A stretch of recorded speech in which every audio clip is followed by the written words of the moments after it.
సభ్య సమాజం తలదించుకునే ఘటన జరిగింది. కంటికి రెప్పలా కాపాడాల్సిన తండ్రే కాలయముడయ్యాడు. వికారాబాద్ జిల్లా కేంద్రంలో కన్న కూతురిపైనే అత్యాచారం చేశాడు ఓ కిరాతక తండ్రి. ఫోన్లో న్యూడ్ ఫోటోలు, వీడియోలు చూపిస్తూ బాలికపై పలుమార్లు అత్యాచారం చేశాడు. 9వ తరగతి చదువుతున్న విద్యార్థిని పాఠశాలలో ఇబ్బంది పడుతుండగా ఆరా తీసి దారుణమైన సంఘటనను తెలుసుకున్నారు టీచర్. నిందితుడిని అదుపులోకి తీసుకుని వెంటనే రిమాండ్ కు తరలించారు వికారాబాద్ పోలీసులు.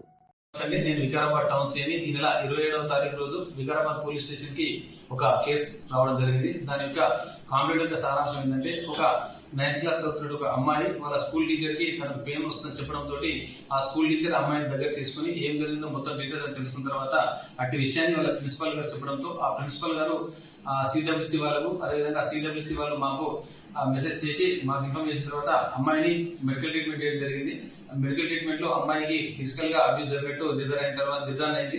సో దానివల్ల కారణం వాళ్ళ సొంత తండ్రి అయిన జగన్నాథ్ అని తెలియడంతో అతని పైన కేసు నమోదు చేయడం జరిగింది.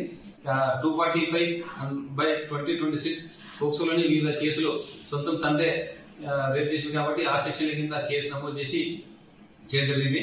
ఈ కేసు నమోదైన తర్వాత అతడు పరారులో ఉన్నట్టు మాకు తెలిసింది. అయితే ఈ రోజు జరిగిన సందర్భంలో ఏమంటే, ఆయన ఆటోలో తన కూతురికి కడుపు నొస్తుందని చెప్పడంతో కూతురుని తీసుకుని పోయి హాస్పిటల్లో ట్రీట్మెంట్ చేయించుకుని వాళ్ళ ఇంట్లో ఎవరు లేని సందర్భంలో అమ్మాయిని బలవంతంగా శారీరంగా తెలిసింది. అదేవిధంగా తన యొక్క ఫోన్ లో న్యూడ్ ఫోటోస్, అదేవిధంగా బ్లూ ఫిల్మ్ చూపిస్తూ అమ్మాయితో పలుమార్లు శారీరంగా కలిసినట్టు మా దృష్టికి రావడంతో ఆ సెక్షన్ కూడా నమోదు చేయడం జరిగింది. ముఖ్యంగా ఈ టీచర్స్ కు, పిల్లలకి చెప్పే విషయం ఏంటంటే, మీ దగ్గర చదువుతున్న స్టూడెంట్ ఎవరైనా సరే యాక్టివ్ గా ఉండి సడన్ గా ఒకటేసారి మూడ్ ఆఫ్ అయితే, వాళ్ళకు బాడీలో ఎలాంటి మార్పులున్నా, ఒంటరిగా ఉన్నా వాళ్ళు దయచేసి దగ్గర తీసుకుని దానికి గల కారణాలు తెలుసుకుని ఇటువంటి విషయాలు మా దృష్టికి తీసుకొస్తే నిందితుడు ఎవరైనా సరే వాళ్ళ పైన కఠిన చర్యలు తీసుకుని పోలీసు వాళ్ళు ముందే ఉంటారు ఇలాంటి చర్యల పైన.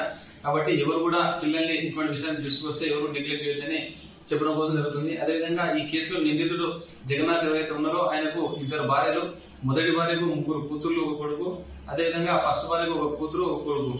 2వ భార్య చనిపోయింది. అందరూ కూడా ఒకటే ఫ్యామిలీ ఉంటున్నారు.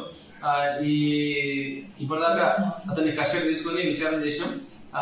తర్వాత కూడా దీనిపైన విచారణ చేపట్టి నిందితుడికి కఠినమైన శిక్ష ఉండే విధంగా పకడ్బందీగా కేసు దర్యాప్తు చేయడం జరుగుతుంది.